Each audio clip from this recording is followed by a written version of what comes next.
Welcome to the podcast. Now that I'm engaged, how do I get married? I'm your host, Kevin Dennis. And I'm August Yocher, co-host and brand manager at Fantasy Sound Event Services.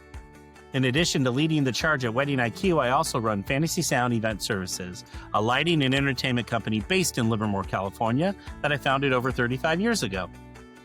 Each week on this podcast, we'll explore a new corner of wedding planning so you can prepare for your I-dos without the stress. From budgeting to booking vendors to the day of drama. Let's talk smart wedding planning. All right, folks, welcome to another episode of Now That I'm Engaged, How Do I Get Married? And I'm your host, Kevin, with our co-host, August. We're here today with Loni Peterson. How are you, Loni? Doing good. Thanks for having me, guys. Good to see you. Of course. And before we jump into the our topic here today, Loni, tell us a little bit about yourself and how we got you here today? Yeah. So I am based out of Colorado and I own a wedding planning business called LP Creative Events. I'm also a full-time professor and I had the honor of coming out to do one of your Tri-Valley events at the end of last year. And, you liked it enough. I'm back for a podcast. So here we are. Here we are. Let's do it again. All right. So today we're talking about planning and risk mitigation, why wedding planning is more than a design board. So when couples get engaged, most planning starts with design and inspiration. Why is wedding planning about so much more than how things look? Yeah. It's, Pinterest is a wonderful thing. Google image search, a wonderful thing. It gets your creativity flowing and you start building out what you think your wedding wants to look like. But I think for folks who have never been married before or planned a larger scale event, it's often really hard to comprehend what goes behind that beautiful floral install that you've pinned on your Pinterest board. So understanding, the logistics behind getting things from A to B and the final product and the right team that you need in place to make that happen. And if on the topic of floral, like maybe hydrangeas aren't the right flower because it's too hot where you are and they'll wilt and die. So just kind of, it's more than just that pretty picture. It's all of the logistics behind it, the right team, and making sure you're picking all of the right elements. So you do end up with that visual at the end that you were hoping for at the beginning. Yeah, I think coming into events the first time I did it, it just, gradually over the years, you learn more and more. And it's just crazy, all the variables you don't think of and seasons and, timing, budgets, areas that you live, all of that plays a factor into it. And it's just insane. Yeah, I know. I think it's such a huge learning curve for engaged couples. And if you are newly engaged, I think getting a team of people around you that are seasoned in the wedding industry, they know your location and the ups and downs that come with that location. And speaking from being in Colorado, altitude is our little devil that we have to deal with. And that comes with no power, no electricity, and, figuring out how to have porta potties accessible for 200 people on the side of a mountain. And, you look at the pictures of, these beautiful mountainscapes where you get married and it's just stunning and it's picture perfect, but it's like, how did we even get there in the first place? So I think bringing that team along with you that is seasoned and understands how to make that happen for you. And we'll have those hard conversations and say, well, that's a $50,000 budget. Do you have that? Great. Let's go. If not, here's some other alternatives that can be close to what you're hoping to have. Yeah, I'm finding couples are coming right now with unrealistic budgets. So we have to have that tough talk with them. So yes. Yeah. All right. So why is it important for couples to think about logistics and backup plans early on? Something that I'm sure planning, weddings up in the mountain, they don't think about. Yeah, plan B is already a part of our plan A because even if you're getting married in May, which most places feels like a summer month, we could still be getting a blizzard in the altitude regions. And so we have to always be prepared for the what ifs. And, you have those conversations with your clients up front and say, how concerned are you about getting rained on, snowed on? And if some folks they're all for it. They're like, yeah, whatever happens, happens. And so these outdoor venues are perfect. But if there's any stress or concern about having precipitation, we have to find venues that have an indoor backup plan. It's easy to pivot, or, we have to make those concessions. And sometimes that's hard conversations to have on the front end. You want those beautiful end photos, but if you really don't want to get snowed or rained on, then, picking a venue that will help you execute that desire is going to be priority over maybe what those end photos could look like. So it's again honest conversation and education, and the logistics is everything. It's all down to the details. And, it's all even how many people do I need to help set up? I have a 3-hour window of time for setup. Like, how do I need to even make this happen? And if you're going in without a planner or someone who's simply there just to make sure that the building doesn't burn down, then you're setting yourself up for failure for sure. Yeah, I agree with you on that. Especially, that's something that a lot of people don't think about is how much time and how much access time they have to get everything set up. So, Yeah. And some of yeah. these venues in Colorado, it is a quick turn, especially I'm sure you guys have like state-owned venues where they do 3 a day and you get in your little 4-hour Yeah. window of time, and that is so hard. There's one venue here that's on a really beautiful lake in a town called Evergreen. It's a city-owned venue, but if you have the PM slot, you're not allowed in any earlier than 5 o'clock, and you better believe I tried to get in before 5 o'clock. Oh, They were like barricading the door and they're like, no entry. And I guessed arriving in 45 minutes because the sun was going down and like, everything else that you have to think about. So yeah, timing and setup is huge. And you don't want to start your wedding day off on the wrong foot by being so far behind on setup. You can't even get to the good stuff. yeah. Man, and I'm sure like there's couples who maybe book those state-owned venues before getting a planner too, so then they can't even be warned about Yeah. that and just have Yeah. to deal with the consequences, unfortunately. Yeah, and being in such beautiful places, people fall in love with the location. They're like, "I'll figure it out." Like, "I have to get married here. I'll Which figure is the rest of fair. it out." Right, and I get it, yeah, but you're absolutely right. If they go for these venues without a planner, having chatted with anyone, there could be some red flags popping up. And, with that one specific venue in Evergreen, it's a lottery system. So couples will put their names on a list, and Oh, then wow. booking Wow. opens, you're like given July 6th, and you're like, "Oh, thank God I wanted the holiday weekend," or, "Shoot, that's not what I wanted." But that's just how high of a volume they have and how many people are trying to get in and out. So it's lottery system for dates. So that's also wild. And you don't know that unless, you've kind of been around the block. Yeah, we used to have a venue in our city that was the lottery system, and I remember there would be couples that would call you about getting married at that property, but don't even have a date yet, kind of Mhm. thing. And it's like, well, get a date, and then let's figure things Yeah, out. Because again, time of year is going to change what we do and what we don't do. absolutely. So, Yeah. Well, and I know you talked about weather a little bit, but what are some other common risks that couples don't realize that they should be planning for? And I Yeah. know you talked about lottery system with some venues, but what are some other like more common things you come across? So the biggest one in Colorado is just the dealing with of altitude. Like it is a real Yeah. thing. mm, Altitude sickness is a real thing. It is a risk. We can educate and communicate as best we can, but a lot of folks that are coming to Colorado for the first time don't believe us. And then they get here and they're like, "I feel terrible." I'm like, "How much water have you had?" And if the answer is none, then I'm like, "That's your problem." So I think dealing with what altitude means to all of your guests and making sure that that guest experience is thoughtful, and perhaps it's planning an evening in Denver so people can acclimate to at least that level of altitude change before you take them up another 5,000 feet in altitude, because that's a big jump to going from sea level to 13,000 or plus feet. So a night in Denver is a great opportunity. Education on how alcohol feels in altitude. And when people come to Colorado, it's a little bit less severe now because there's more states that have allowed weed, and people would just come here Mhm. and smoke themselves mhm. silly and drink as Yeah. much as they used to, and at sea level. And then I just see them, they're just like green and their heads in their hands. And I'm like, "What did you do?" But it's like, we can do as much as we can, but people have to obviously take care of themselves. So with the alcohol portion, we can do a lot of management on that end. So we often don't do shots, rocks, or neat beverages. It has to Mhm. be some sort of mixed cocktail. Our venues here close a little bit earlier, so we have a shorter time in which people can be drinking. And so it's a lot of that education up front as well, because I want your guests to wake up the next day and be able to join you for brunch or a hike or whatever the next thing is, because people tend to go hard and then they don't realize the repercussions of going hard. Especially when they're Yeah. in the middle of it. Yeah.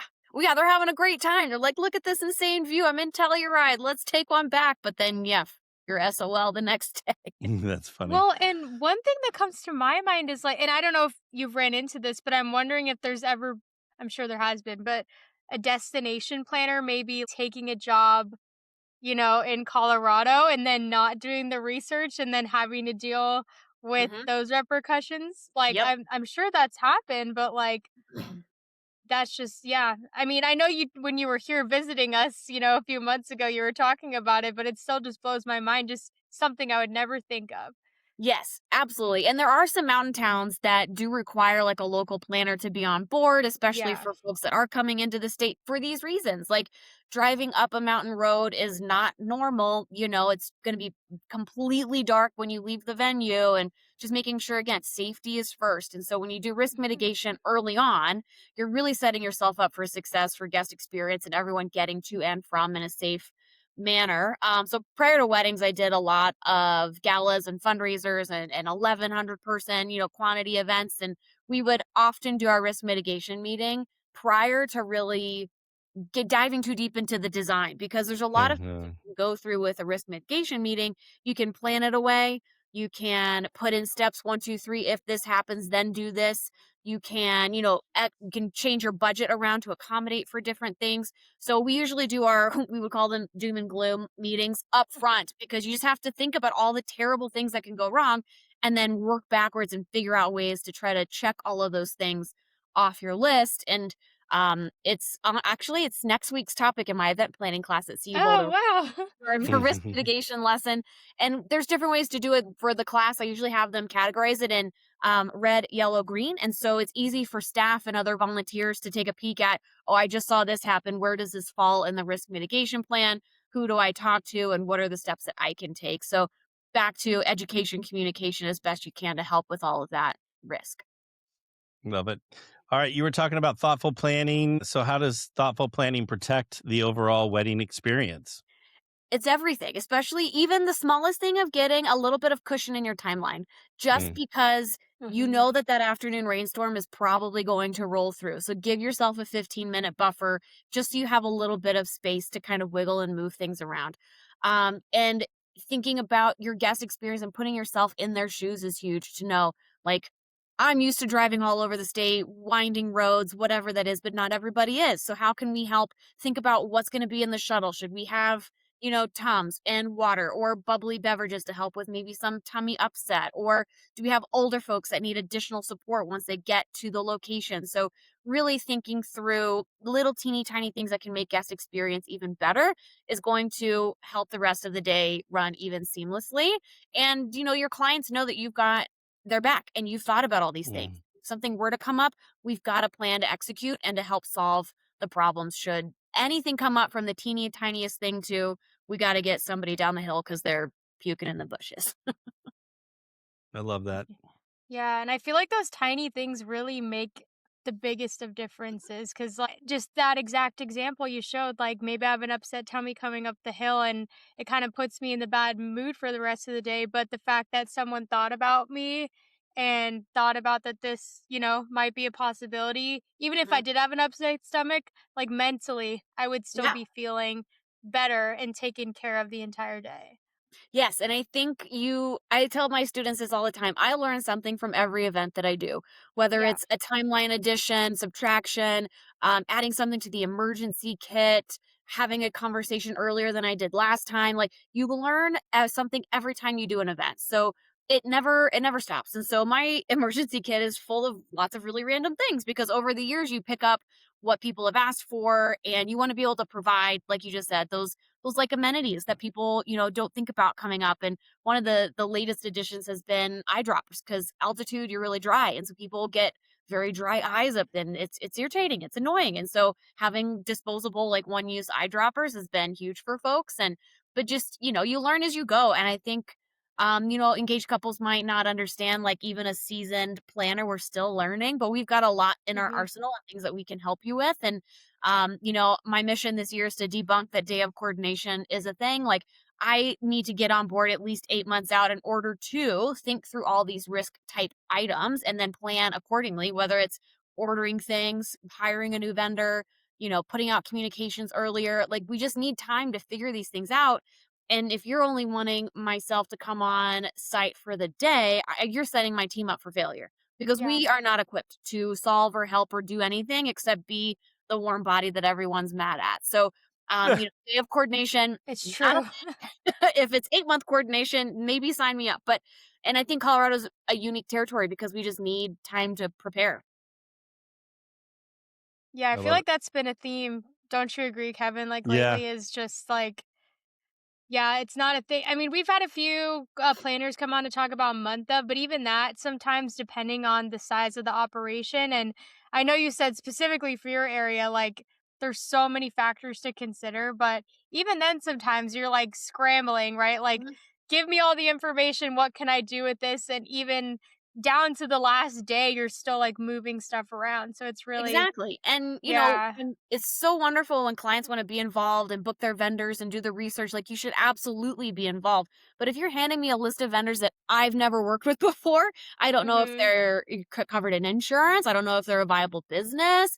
I don't know if they're going to have my back at 13,000 feet if something were to go wrong. Like, the fact that you bring on a planner who's got experience with building vendor teams for specific areas is another risk mitigation opportunity because I know the folks that I bring on board to these events, they've got my back and they know I've got theirs. So if anything were to go wrong, we're going to figure it out. And so when you come in at this 30-day mark and you're just handed a list of people that they thought looked good online or were the cheapest option, like, I can only do so much with that Yeah. kind of information. So I think educating and getting planners on board sooner is only going to be better. And I think we can all say this till we're blue in the face. Like, we can help you save money. But I don't think no, I think that comprehension is is only missed until something goes wrong and they're like, I shoulda, coulda, woulda, and then you've run Mm-hmm. out. I have a bad joke that wedding's like a war and you want to go to war with, the people that you have your back and you trust. And Yeah. there's nothing more frustrating as a wedding professional to be working someone's wedding and you're working with a bunch of green people or people that have no idea what they're doing. Yep. And it's causing and creating more havoc. So it's always important to put together a good vendor team that works well together. Yeah. And you're absolutely right. It is war. I Yeah. leave bruises. I'm It covered in feels like dirt. Like, it.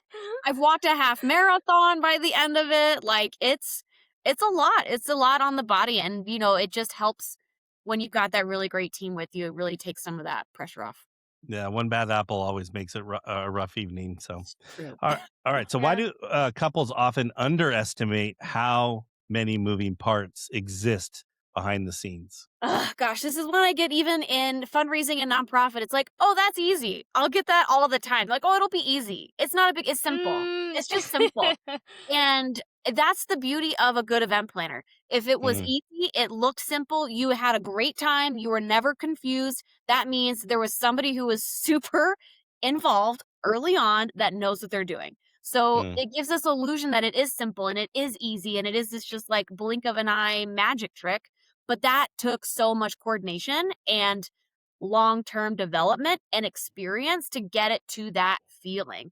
People really only remember when, like, the food's bad or the timeline's long or somebody was mean to them. Like, they don't the takeaway doesn't stick as well if it was a seamless day, right? But Yeah. people often come in going, "That's gonna be easy. I just want something simple," which for me is a red flag, number 1. If they tell me I just want something simple, I'm like, "Mm, yeah, right." And then also, and the second red flag is, "My people don't drink too much." I'm like, Okay, yeah, no, they're I'm definitely calling 911 if The you tell fact you me." had to say that is telling. Yeah. For sure. It happens 9 times out of 10 when they tell me. They're like, "Oh, we won't drink that much." And I go, "Okay." And then sure enough, I'm getting an ambulance called because somebody went a little too wild. Or don't listen to the advice. I mean, that's also true. I also am gonna my next petition for this year is to get a shirt that says, "What do I know?" Because that's often what ends up happening is like, "Here's my suggestion, here's my seasoned advice," and they're like, "Yeah, no, I'm not gonna do that." So, well, whatever. What do I know? I've just been doing this for a couple of years. Yeah, just for a while. Mhm. Okay, so how can couples balance dreaming big visually while still planning responsibly? This is such a good sweet spot. And I think we do need to dream big, especially when it comes to floral Mhm. and design. And often when we do those quotes and initial inquiries, I'll have the florist go big, like put everything that they've wished Yeah. for on this invoice because I want them to see what's the labor, what's the time, what's the cost. And then we can scale back and talk about what they actually want and what's at the top of their list. So I think it's definitely a little bit of both. And you also need a planner that's going to be able to have those hard conversations with you and say, okay, so here's where you're going to get the most bang for your buck. Here's where your guests are going to spend the majority of their time. So let's spend money on table centerpieces or a big dance floor situation, because that's going to be the most time people are going to be experiencing this amount of your investment is on the dance floor. So I think you got to dream big, because why not? It's your wedding, but having that other half being of realism and having Mhm. conversations. And one of the last questions I ask any of my new clients is, what are your top 5 must-haves? When you close your eyes and think about your wedding day, Mm. the things that you need to have on the day. If everything else goes to shit, if those 5 things happen, then it's the best day ever. And it can be anything. It can be a song that's played, a type of food that's served, an emotion, anything they can list on that top 5, because that's going to be our North Star as we start deciding where we go big and where we maybe scale back and save some money or find another alternative.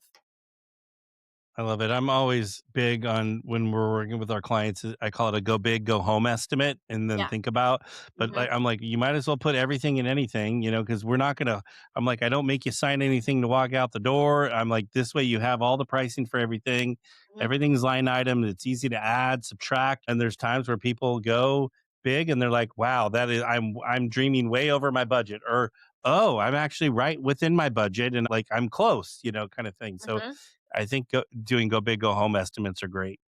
Yeah, and also I'm sure you guys have a really busy season, so I don't want to lose out on hiring a vendor or locking in inventory or, making sure that my client could have the thing that they want if they decide to have it. So it's easier to reduce than it is to like magically have a lounge piece appear when it's busy season and there's no inventory left. And that's a big thing, especially because inventory. I always explain to couples that once you book something, it belongs to you on the day of, and we can't sell it to anybody else. So therefore, Yep, it's a good idea to lock down the things you 100% know you want sooner than later. absolutely. Yeah. Yeah.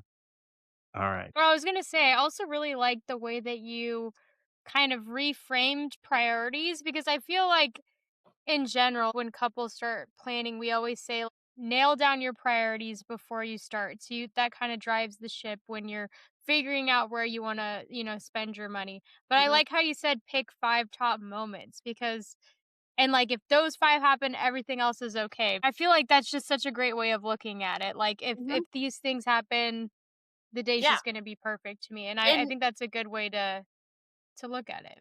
if you let the clients be a little bit open-ended about what's on that top 5, it gives you some more internal information about what really they think is gonna be the best day ever. And so, usually if it's like, "I want a really great dance floor," so I automatically know, okay, who's on my entertainment list that I know for sure is gonna have the best dance floor. So then I know I can help budget that vendor type a specific way, because I'm like, well, a dance floor is on your top 5, so this is now going to be your budget for getting that quality in that dance floor. And even some will say like, I want to be able to have quiet moments with my partner during the day. So then to me, that is I'm watching. If they get stuck in a corner for too long talking to their uncle, like we're getting them out of that conversation. We're putting them away into the back room to have a moment of silence and just breathe. So it kind of helps me figure out the best way to help navigate their day in real time, and then also who to recommend for their vendors. It's funny you say that. I remember when my wife and I got married, like after it was all said and done, we ended up back in the hotel and we both looked at each other like, what the F just happened? You like, we were just like, it was Like you such just a, went through war. yeah, it was just like, what? And then it was started, open the conversation. Did you see this? Did you talk to that? Did that? No, no. Did you see when that happened? And it was The just like, debrief. yeah, it was such a crazy, it's funny. I'll never forget that. Yeah. So.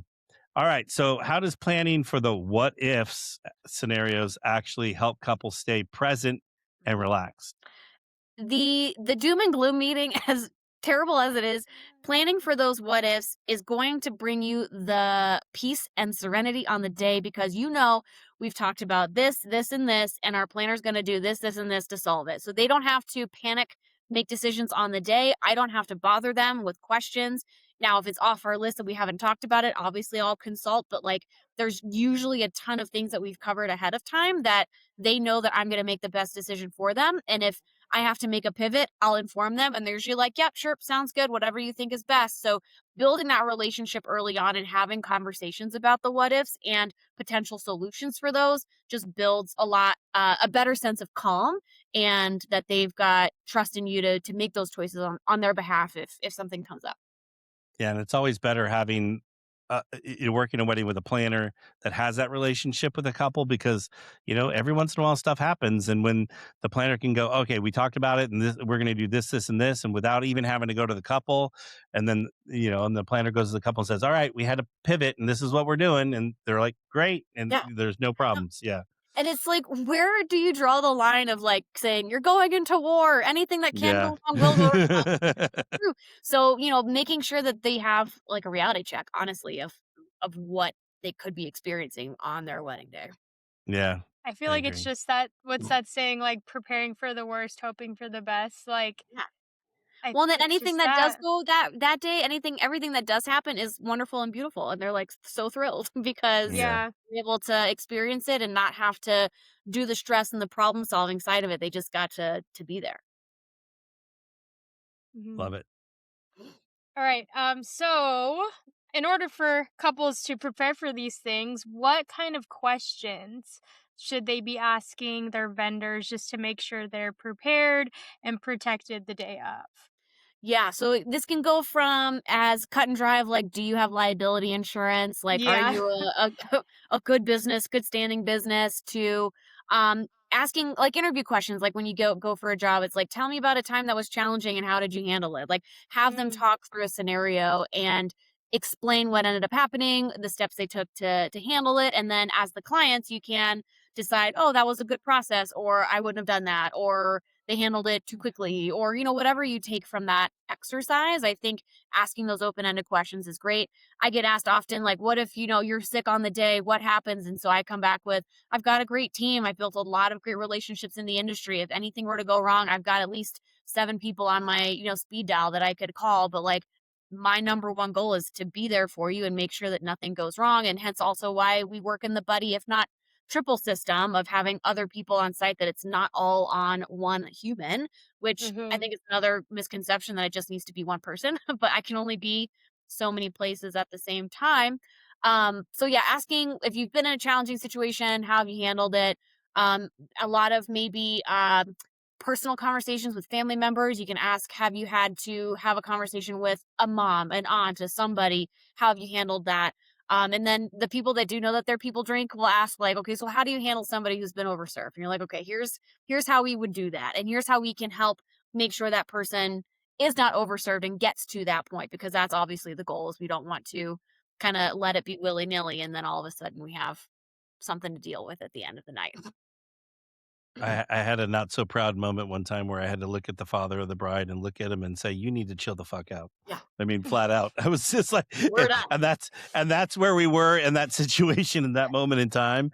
And he actually came back and thanked me because Yeah, because the mom and the bride's mom and him were freshly divorced, You and needed a reality check. it was really becoming. I go, we're here for your daughter today, and I'm sorry that you don't like and we yeah, went through this whole thing, and I thought he was going to punch me in the mouth when I said that, but it was just like it got to a point where like no one could take him anymore, and I was just like, and I just opened my I mouth when gotta I be the bad guy. no, yeah, and I just opened my Yeah. mouth, but I thankfully at the end of the night he came by and thanked that's me good. for yeah. Yeah, and I think people, again, maybe don't realize they need a little bit of a bulldog on their wedding day, because Yeah. Yeah. everybody's high emotion, everybody's tired, everybody's got their own thing going on, whether you're the mom or the dad or the siblings or whatever's happening. And you need a team of people who can answer it just like you did, and also for the planner to kind of be the safeguard and to make sure that things are Mhm. happening behind the scenes or they get taken away from situations. I had a client tell me that the the mom and the stepmom had to like sit back to back. They couldn't sit looking at one another. So every time we had seating arrangements, I'm like, "Where's Suze?" And we had to make sure Yeah. that like their backs were strategically set. But like, hey, we did it. They didn't bite each other's head off, and everything went fine. But because we take that extra You conversation went into and attention to planning. detail and make sure that those things are set up for their success in a public setting. I had a mother of the groom dress in all black and even a black veil for her son's wedding, and it was the Oh my most god, yeah, it was so drama. yeah, it was so over the top, but everyone hated that woman. It was I'll never forget that wedding, but anyway.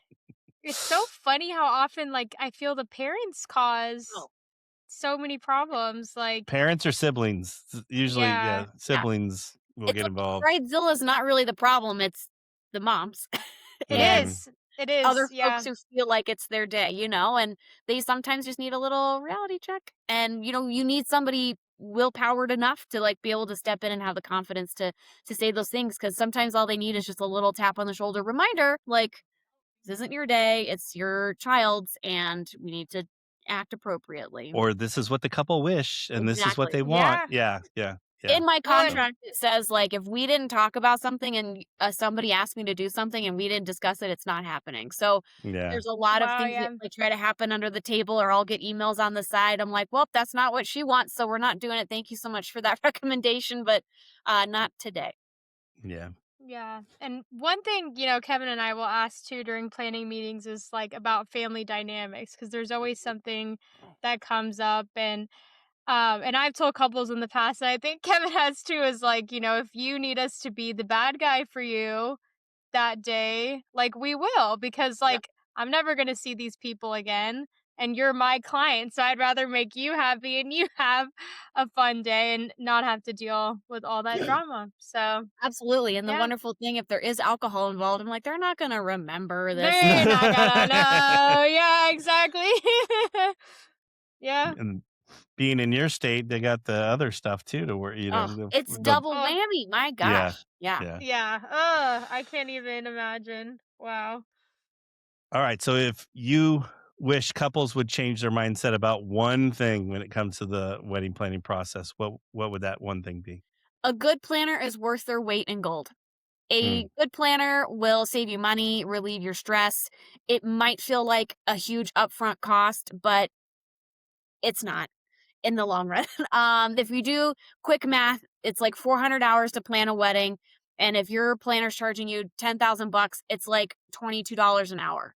Like mhm. that's less than minimum wage some places. I can't live a life doing one wedding at $22 an hour, but the mind shift needs to change of what they're investing in a seasoned, experienced planner and what stress they're going to remove from their plate that is also added value because it's not only because I think with planning, I don't have a tangible thing to produce, right? I have my support, my network, our conversations, your trust in me, our relationship that we're building, timeline management. I don't have food or a beautiful playlist or, flowers on the table. So I think it's a little bit tougher to justify a cost for planning when Mhm. benefits are going to be an intangible thing, less stress, a specific emotion, and also they can't foresee all of their guests going, "This was the best planned wedding I've ever been to. I had the best time.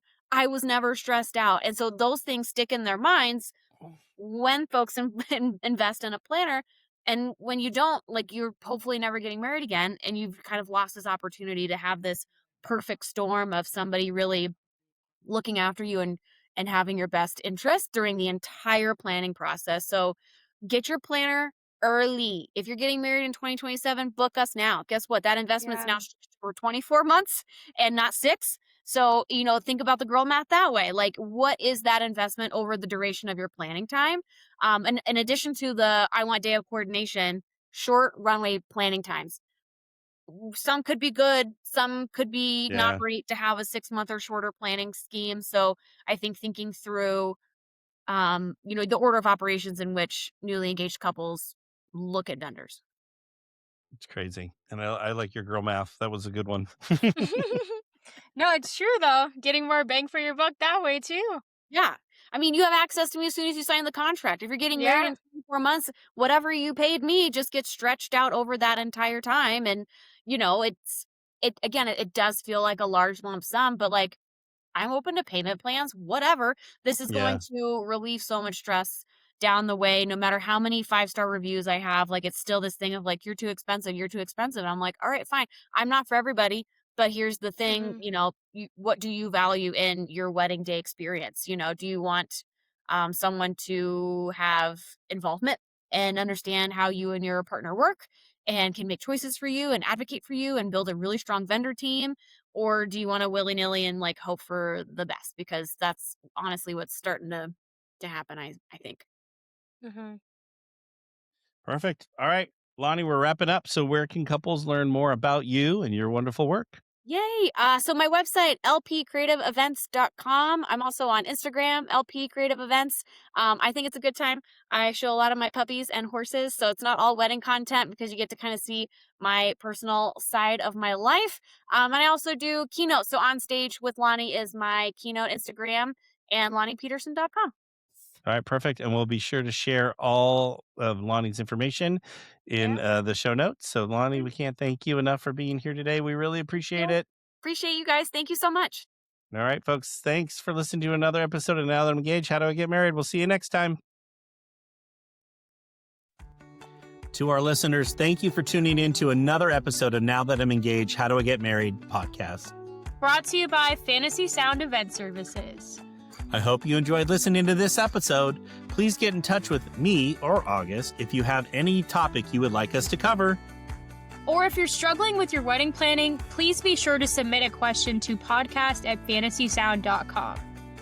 I encourage you to check out our other episodes on Apple, Spotify, or wherever you listen to your podcast. And if you're a fan, we'd love if you would subscribe to the podcast and leave a review. It helps others find our podcast so that they can learn from our guests too. And to everybody listening, Happy wedding planning!